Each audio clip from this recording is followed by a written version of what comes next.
大家好，歡迎收睇攝錄友 Andy 啊！嗱，而家咧我就身處於喺 Sony 嘅一個發佈會啦。咁佢咧就發佈咗一支咧，我自己都幾中意一支鏡頭，就係呢個咧50mm到150mm啦，恒定2光圈嘅大光圈鏡頭啦。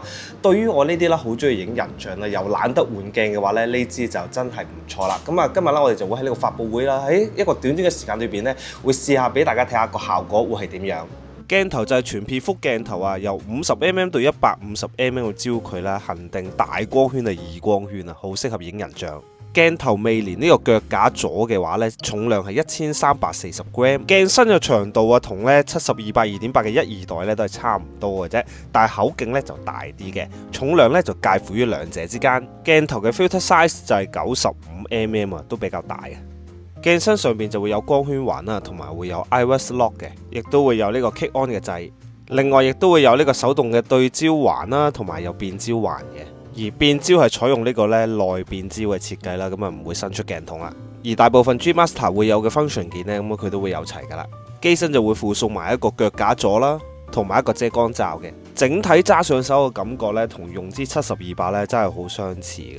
鏡頭就用咗4個線性摩打啦，所以無論喺對焦或追焦速度咧，都有一個唔錯效果。咁尤其 Sony 不嬲個對焦都係強項嚟㗎啦。咁大家都可以睇下啦 ，AFC 人眼追焦嘅效果啦，無論 model 啊、行前行後啊、遠近啊、轉身啊，甚至乎咧我做一啲 zoom in zoom out 嘅動作啊，佢咧亦都唔會有甩焦嘅效果。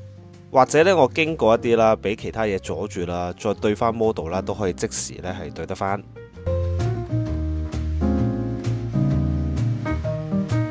咁喺單點對焦速度方面啦，咁亦都可以睇到啦。咁由近去到遠啦，對焦好快啦，亦都唔會有拉風箱嘅情況出現。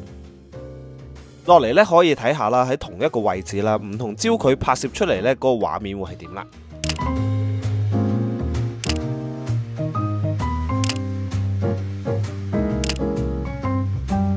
大家都可以睇埋啦，喺50mm嘅焦段，由最大嘅2光圈去到最細嘅22光圈，嗰個散景變化會係點樣？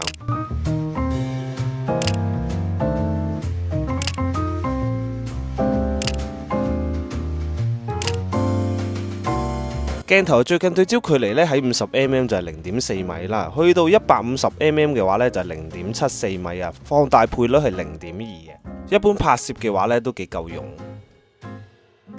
另外啦，鏡頭抑制呢個呼吸效應嘅效果啦，都好順暢啦。咁啊睇到啦，由遠到近啦，咁啊嗰個過渡咧都係好順滑嘅。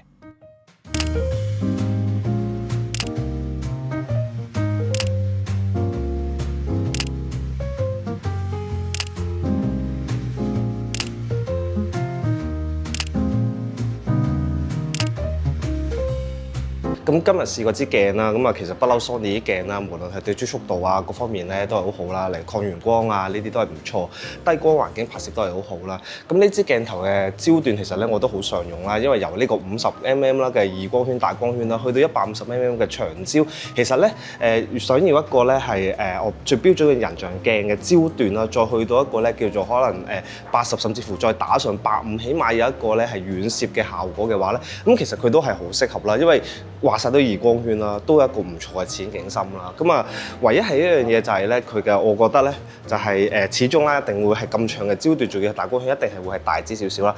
但係其實咧，佢同一支嘅70-200咧，其實都係差唔多啦。甚至乎佢就話啦，雖然佢就比係70-200嘅第二代就會係重少少啦，2.8光圈啦，但係佢同第一代其實都係差唔多啦。大細我覺得 OK 嘅，咁啊擺上手咧，其實你見到擺落機度啦，揸咧亦都唔會太有頭重尾輕啦，咁亦都會有呢個腳架座啦，咁所以用落去咧，其實我咁樣去揸咧，其實都唔覺得話好辛苦嘅。咁另外一樣嘢咧就係，我覺得唯一咧就係一定係咩咧？呢個唔係Sony 嘅問題，呢個係我嘅問題，就係個價錢啦。價錢咧佢定價去到27,000幾，咁其實一定係會覺得咧係個價錢係會定位高少少啦。咁但係其實換嚟咧，其實個輕便即係方便性啊，一支搞掂晒。尤其影人像嘅話咧，例如我影 wedding 或者可能影 snap 一啲我主要係用50啊，之後去到再加埋有 tele 嘅話咧，其實係唔錯嘅。咁所以呢個價錢咧就唔係不嬲都唔係廠嘅問題。係用家嘅問題，用家買唔起啫。咁但係我相信咧之後咧，咁慢慢 Sony 價咧會再跌下，睇下佢會係跌到係咩價錢啦。但係我覺得咧都係唔錯嘅，咁啊起碼都係一個新嘅嘗試嘅焦段啦。咁啊防震啊各方面都係唔錯嘅，咁所以大家如果有興趣嘅話咧，可以留意下。咁佢咧其實好快就已經有得賣街㗎。鏡頭嘅建議零售價27,990蚊啦，咁啊4月23號開始會有得預售啦，29號應該咧就可以攞貨㗎啦。咁而家咧仲會送一張咧 V90嘅128G 嘅 SD 卡添。有興趣嘅朋友啦，可以上翻官網啦，可以留意翻。好啦，條片就到呢度啦。如果中意我哋片嘅 like share 同埋 subscribe 頻道，記得撳埋鐘仔就會第一時間收到影片通知啦。咁我哋下條片再見，拜拜。